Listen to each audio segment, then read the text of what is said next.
Après, avant même le match, allez, les Marocains larguent la bombe. Ah, nous sommes intéressés par Hector Cooper. Ah, si on se qualifie, on ira à la Coupe du Monde avec Hector Cooper. Ça a circulé. Certains médias ont interrogé Hector Cooper. Ah, je ne suis pas au courant. Oh, moi, je ne sais pas. Vous vous imaginez, ça tombe comme ça, comme un cheveu. Un adversaire, curieusement, aujourd'hui s'intéresse à Hector Cooper. Où est-ce qu'ils étaient tous ces temps-là?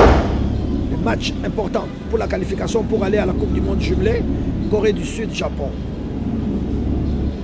Les Congolais ont vendu le match. Je ne cache pas, je dis, je répète ça à longueur de journée. Quand moi j'ai vu les classements, j'ai dit ça y est, aujourd'hui on va prendre 3. Les gars qui étaient avec moi, j'ai dit, ce soir on aura 3 ou 4. Parce que je connais la valeur des joueurs. J'ai dit, attention, commencez avec Ben Malako. Parce que c'est un joueur qui est respecté, il est craint au Maroc et dans le Maghreb là-bas. Oui, c'est psychologique. Et dans les Maghreb, tout le monde connaît Cédric Bakambu. Il n'est pas opérationnel, je suis désolé. Cédric Bakambu a fait 8 matchs. Il a participé à tous les matchs, sans aucun but. C'est un avant-centre. Maintenant, j'apprends dans les réseaux. Au niveau de la fédération, je ne peux pas encore vérifier. Il me dit démission. Nous lui avons demandé de partir. Peut-être qu'il vient, il enfonce une porte ouverte. Nous étions tous les 3 quarts des Congolais, déjà au Maroc, qui disaient qu'ils partent. Congolais solo. Oui. Moi, personnellement, j'avais la conviction que si on ne gère pas bien les 2 derniers matchs, on ne va pas passer. Parce que je connais l'équipe du Maroc. J'étais au Cameroun pendant la CAN. J'ai essayé de suivre les 5 éventuels adversaires de la RDC parce que tous étaient là. J'ai vu comment les équipes se sont produites. J'étais là les jours du tirage au sort. Et quand on est tombé sur le Maroc, j'ai échangé avec des amis, avec beaucoup d'amis, qui avaient attiré mon attention en me disant « Attention, votre match risque de se jouer et sur le terrain et en dehors du terrain. » Cela voulait dire qu'il fallait prendre toutes les précautions possibles. Nous sommes revenus au pays, nous avons transmis toutes ces informations acquises des droits aux organes techniques. Maintenant, chacun, à partir de son cahier de charges, devait tirer toutes les conséquences et s'organiser dans ce sens-là. Mais apparemment, j'ai vu que les gens tête en l'air, ils n'ont pas pris l'organisation très au sérieux. Et c'est comme ça qu'à l'issue du match aller, je me suis dit que ça y est, la RDC vient de rater sa qualification à la Coupe du Monde parce qu'en fait, la qualification devait se jouer le 25 au stade de Martyrs. C'était là. Il fallait miser tous les efforts sur le match de Kinshasa et nous déplacer en toute sérénité, mais ça n'a pas été fait. Et ça ne m'étonne pas du tout, cette élimination. Énormément. Vous savez, moi, j'ai sorti tous mes schémas. Depuis le premier match qu'on avait joué contre la Tanzanie, là, on avait commencé, on a joué en 4-2-4 à Lumumbashi. Ce match-là, RDC-Tanzanie, Tisserand avait joué. Marcel Tisserand, avec son brassard de capitaine. Et après, nous avons joué le deuxième match à Cotonou contre le Bénin. Et là, on a fait match nul. On était en 4-2-4 et Tisserand, Marcel a été reconduit. Je sais pourquoi je parle de Tisserand, parce que vous verrez qu'on va y revenir vers la fin. Et après, nous sommes allés en Tanzanie, vous connaissez un très bon résultat. 3-0, nous tous, on était contents. Toujours le 4-2-4. Après, nous allons rencontrer Madagascar. Là, il a changé un tout petit peu. Il a mis les 4-3-3. Et nous avons battu Madagascar par 2-0. Et au niveau de la défense, il a commencé un peu à apporter des changements. Parce que là, avant, on avait Ngonda, Tisserand, Luindama, Moukoko. Après, Bonda, parfois Maswaku et Kilalié. Et après, on va se déplacer à Madagascar. Là, on perd le match par 1-0. À ce moment-là, déjà, Tisserand disparaît. Et nous allons jouer notre dernier match avant le Maroc. L'avant-dernier match contre le Bénin.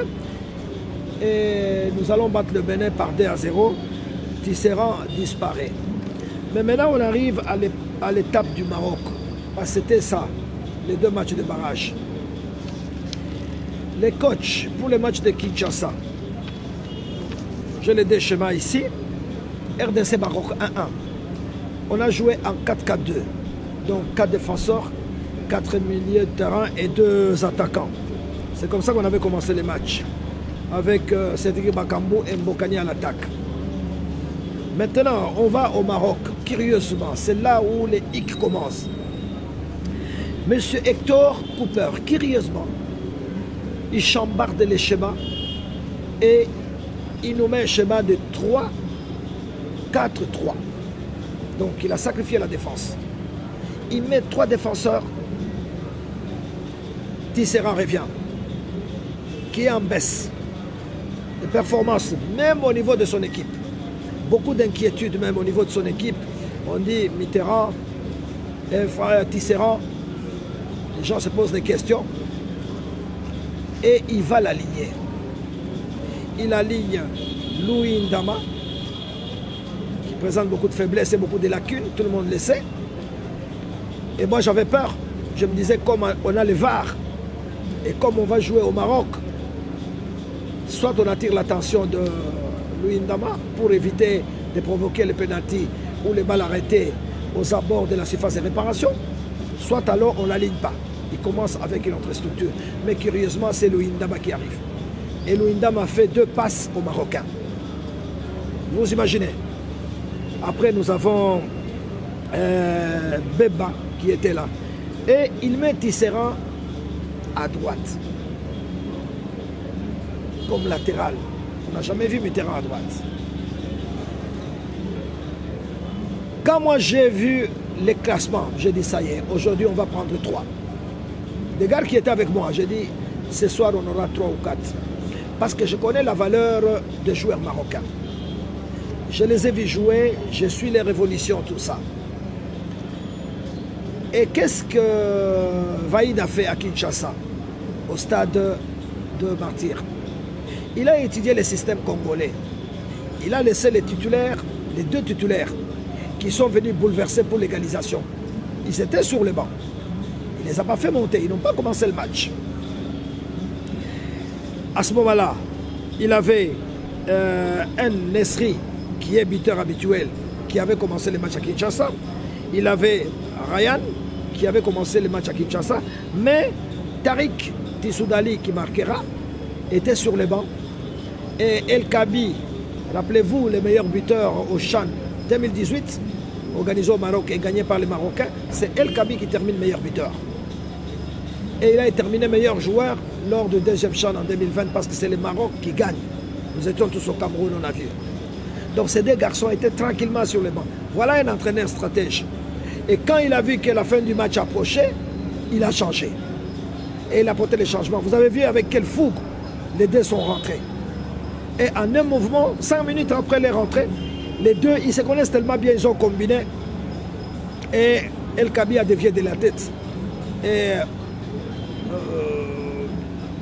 les arrières congolais, à gauche, étaient très très loin. Revoyez les images, les gens disaient hors-jeu, il n'y avait pas hors-jeu. Ils étaient restés très loin. Parce que Bakambu venait de perdre la balle de match. Il allait marquer, mais il n'a pas marqué. Les Marocains sont repartis à grande vitesse. Et ils ont combiné à 1-2, ils ont marqué le but. Maintenant, on arrive au Maroc. Vaïd Ali Lodjik, sachant qu'il a besoin de s'aider, il a reconduit son équipe de Kinshasa en mettant les 2 titulaires au départ.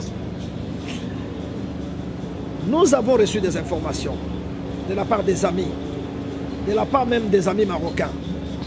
Parce que je dois vous dire que les gars de Raja, au départ, n'étaient pas pour le Maroc. Il y a des gens qui n'étaient pas, non, ils n'étaient pas parce qu'il y avait des problèmes avec l'entraîneur, avec certains joueurs qu'il n'a pas retenus. Ils ont dit, nous serons derrière les léopards. On nous a filé quelques informations. Moi, j'ai communiqué ce que j'ai reçu au staff technique. J'ai dit, attention, commencez avec Ben Malango. Parce que c'est un joueur qui est respecté, il est craint au Maroc et dans le Maghreb là-bas. Oui, c'est psychologique. Et dans les Maghreb, tout le monde connaît Ben Malango. Curieusement, l'entraîneur ne l'aligne pas. Et j'apprends Certaines sources de la fédération me disent que M. Kabulo, Ben Malango ne commencera pas le match. Ils disent non. Nous avons la certitude que Ben Malango ne commence. C'est là où je dis qu'il doit y avoir une trahison quelque part. Il doit y avoir une complicité. Parce que je ne peux pas comprendre. Un joueur comme Ben Malango, qui joue très très bien, qu'on ne l'aligne pas, et Mbokani dira à la fin du match qu'il est déçu parce que le coach a fait son choix, mais il y a des très très bons joueurs qui sont restés sur les bancs. Cela veut dire qu'il y avait des problèmes en interne. Peut-être plus tard on le saura. Mais Ben Malango ne commence pas les matchs, les Marocains commencent les matchs, vous avez vu le fiasco. Alors, trahison, nous n'avons pas de preuves. Mais j'ai la conviction qu'il y a eu rapprochement entre les acteurs de l'équipe nationale de la RDC et les Marocains. Je ne suis pas sous réserve, mais j'ai la conviction. Je me rappelle en 2002, nous avons joué contre la Tunisie. Le match important pour la qualification pour aller à la Coupe du Monde jumelée, Corée du Sud, Japon. Les Congolais ont vendu le match. Je ne cache pas, je dis, je répète ça à longueur de journée. Mais je me disais qu'à un moment donné, les services de renseignement peuvent saisir cette information et amorcer des enquêtes. Ça n'a pas été fait. L'aventure est passée. Nous avons pris 6-0 en Tunisie. Et au retour au stade des Martyrs, on a pris 3-0 et les Tunisiens sont allés à la Coupe du Monde. C'est parmi les méthodes que nos amis du Maghreb utilisent. Les contacts. Ils ont le football, ils ont de bonnes équipes. Ça ne suffit pas. Voilà. Dans les contacts. Ils sont très forts. Et nous, on n'avait personne. Le problème, c'est ça. Quand je vous ai dit qu'on m'a dit, attention, votre match se jouera et sur le terrain et en dehors du terrain. Déjà, avant même le match aller, les Marocains larguent la bombe. Ah, nous sommes intéressés par Hector Cooper. Ah, si on se qualifie, on ira à la Coupe du Monde avec Hector Cooper. Ça a circulé. Certains médias ont interrogé Hector Cooper. Ah, je ne suis pas au courant. Oh, moi, je ne sais pas. Vous vous imaginez, ça tombe comme ça, comme un cheveu. Un adversaire, curieusement, aujourd'hui s'intéresse à Hector Cooper. Où est-ce qu'ils étaient tous ces temps-là? Ça s'est adouci un tout petit peu. Mais la mèche était déjà allumée. Et aujourd'hui, on a cet entraîneur qui nous a trahis. Moi, je suis convaincu que Hector nous a trahis parce qu'il n'a pas pris son job au sérieux. Il nous montre 3 défenseurs, 4 milieux du terrain, 3 attaquants dont il connaît les faiblesses. Il sait pertinemment bien que Cédric Bakambu n'est pas opérationnel. Je suis désolé. Cédric Bakambu a fait 8 matchs. Il a participé à tous les matchs sans aucun but. C'est un avant-centre. Il a eu un passé glorieux, c'est un buteur, mais il est en panne depuis qu'il est rentré de ce championnat de Chine. C'est ça. Même un entraîneur stagiaire aurait pu commencer avec Ben Malango. Mais curieusement, lui, non. Il nous met quelqu'un qui n'est pas performant, qui est en baisse de forme. Même Sampaoli, l'entraîneur de l'Olympique de Marseille, c'est lui qui est en train de gérer Bakambu. Il lui donne combien? 5 minutes, 10 minutes, à part les matchs que l'Olympique a livrés à Metz. C'était tout là, il a fait commencer. Mais il ne nous donne pas plus de 20 minutes. Il les gère comme ça. Et toi, un entraîneur professionnel, payé par un pays comme la République démocratique du Congo, tu vas nous remettre un élément comme ça dans le terrain, en sachant qu'il n'est pas performant. C'est-à-dire qu'il y a quelque chose. C'est là où j'ai la conviction qu'il y a eu des rapprochements. Mais comme on est un peu faible, nous, on ne va pas trop, on ne fait pas, on ne fouine pas. On ne fait pas de recherches, l'aventure va s'arrêter là et c'est terminé. Maintenant, j'apprends dans les réseaux, au niveau de la fédération, je ne peux pas encore vérifier. Il me dit démission. Nous lui avons demandé de partir. Peut-être qu'il vient, il enfonce une porte ouverte. Nous étions tous les 3 quarts des Congolais, déjà au Maroc, qui disaient qu'ils partent. Mais bien sûr, non, papa, ça ne pardonne pas. L'Égyptien, de lui-même, est parti. Il avait un contrat d'objectif avec les pharaons d'Égypte. Vous ne les qualifiez pas à la Coupe du Monde, qu'est-ce que vous allez encore faire? Recommencer? Non. Queiroz, je le félicite, Ça, c'est un gentleman. Il a tiré les conséquences. Il dit, je m'en vais. L'Algérie, on attend encore. Peut-être qu'il va rester. Mais le président de la fédération, lui, est parti. Il a estimé qu'il est passé à côté. Et le staff technique a été révoqué. Ils sont partis. À la CAN, les équipes, 3 équipes africaines qui vont à la Coupe du Monde ont limogé leur coach. Le Cameroun, M. Queiroz, le Portugais, c'était l'objet des litiges entre les ministres et Samuel Eto'o, qui est le nouveau président. Il a dit, moi je change pour les barrages. Eto'o connaît le football. Il a vu les contre-performances du Cameroun au Cameroun. Il a dit, je mets Robert Song. Il y avait une polémique, mais le chef de l'État a tranché en disant au ministre, vous faites la politique, mais laissez Samuel Eto'o faire la technique. Et il a imposé Rigobert Song qui qualifie le Cameroun. Avec cet esprit, le mental camerounais, que j'adore, que j'apprécie, qui joue jusqu'à la dernière minute. Les mecs sont à la Coupe du Monde. Le Ghana, qui limoge son entraîneur. Les Serbes, qui nomment un entraîneur local, un Ghanaïen. Le Ghana est à la Coupe du Monde. La Tunisie, qui limoge son entraîneur, qui est tunisien, qui a échoué au Cameroun, qui nomme son adjoint. Un adjoint amène la Tunisie en Coupe du Monde. Voilà des fédérations sérieuses qui tirent toutes les conséquences, qui font les analyses. Est-ce que chez nous on fait les analyses? Le changement est automatique. C'est fini, mais ceux qui sont là, ils acheminent les affaires courantes. La FIFA s'est interposée. C'est terminé. Ceux qui sont là, ils sont en train d'acheminer les affaires courantes, comme on dit. Ils ont déjà fini. Au mois de décembre, ils ont fini leur mandat. Maintenant, nous sommes au niveau de la rédaction des textes. Parce que les textes que M. Omar nous a laissés, c'est catastrophique. C'était des textes taillés sur mesure. Donc ces messieurs pouvaient rester à la fédération autant d'années. Comme si c'était un patrimoine familial. Non, c'est du football. Ça doit évoluer. Heureusement, il y a eu beaucoup de plaintes à plusieurs reprises. Moi, c'était ma cheval de bataille. Je disais, on doit changer de texte. Je suis dans ma 38e année à la RTNC. J'avais constaté qu'il y avait des failles au niveau de texte statutaire et qu'il fallait le changer, il fallait ouvrir. Il y a beaucoup d'intelligence dans notre pays. Il y a des experts de football, ils sont nombreux.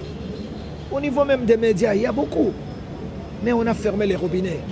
C'était une clique d'amis qui faisaient ce qu'ils voulaient. Vous voyez les conséquences maintenant. Vous voyez l'héritage qu'on nous laisse maintenant. C'est un lourd héritage. Donc il faudrait beaucoup de temps pour revenir au sommet. La RDC était respectée partout en Afrique. Quand on disait les léopards, c'est tout le monde qui tremblait. Même les Camerounais tremblaient. Les Arabes n'en parlons même pas. Mais aujourd'hui, tout le monde souhaite même rencontrer les léopards parce que c'est un passage facile. Donc, la fédération est en train de partir. Elle est déjà partie. Nous allons renouveler. Il y aura des élections à partir de nouveaux textes qui seront avalisés par la FIFA. Et c'est le travail qui est en train d'être fait par les 2 experts qui sont à la Fédération congolaise de football association. Donc je pense qu'on est sur la bonne marche. Voilà à peu près sur le chemin, sur le plan technique.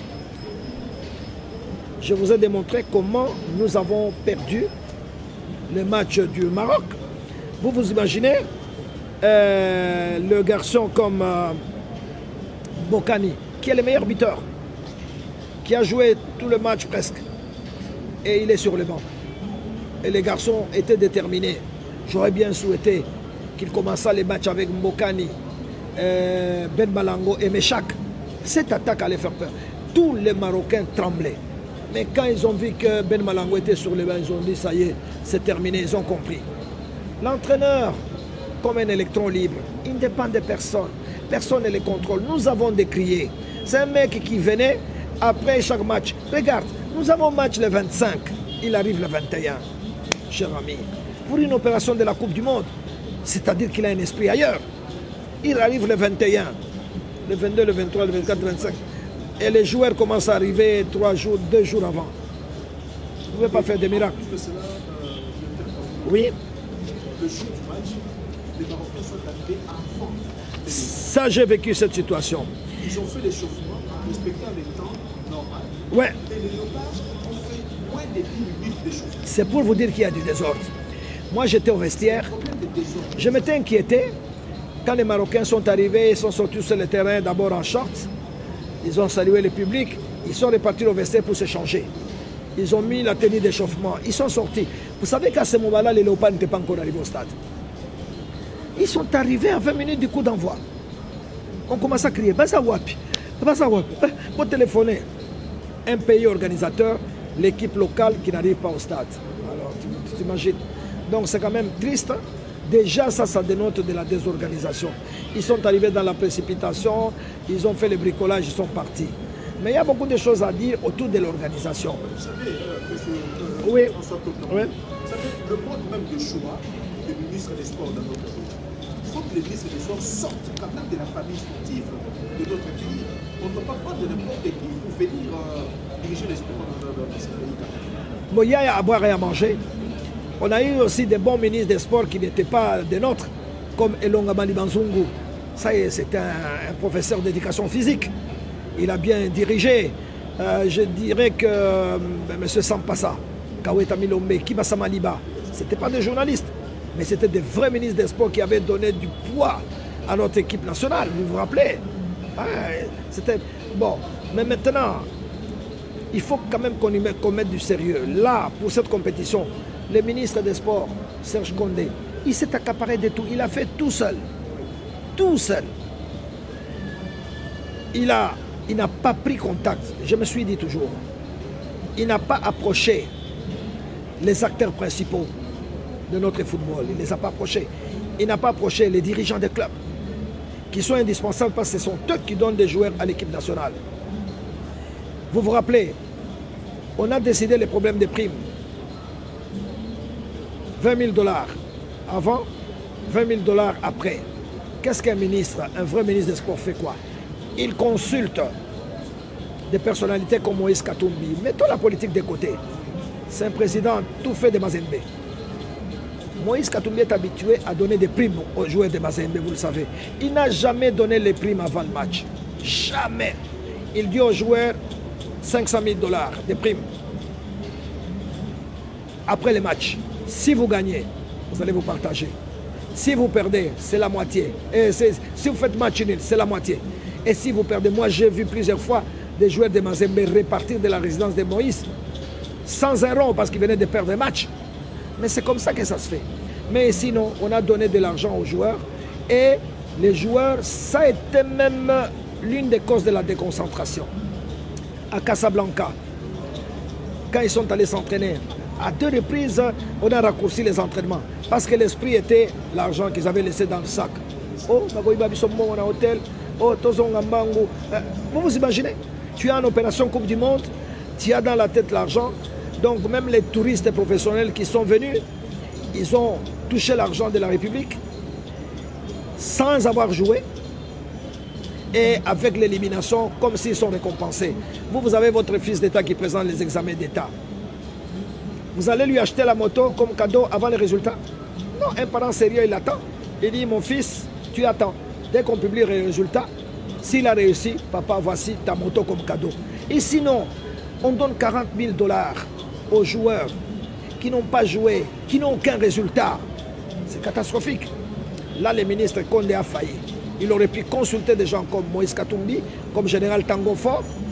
Le club a joué plusieurs fois les matchs d'Afrique et il donnait des primes. Il n'avait jamais donné des primes avant. Ça, c'est une défaillance. Les autres structures qui encadrent les supporters n'ont pas été consultées. Moi, j'avais plaidé pour qu'on donne un minimum de budget à ces gens-là qui s'organisent, acheter des tam-tams et mobiliser. Ça n'a pas été fait. On les a ignorés. Les staffs techniques, les anciens entraîneurs, est-ce qu'ils ont été motivés? Non. On a donné l'argent aux musiciens. Ce n'est pas une mauvaise chose. Ils ont fait la chanson. Mais ils ont été plus privilégiés que les acteurs. Donc vous voyez qu'il y a beaucoup de choses qu'on doit dire là-bas. Tout ça, voilà. Congolais solo.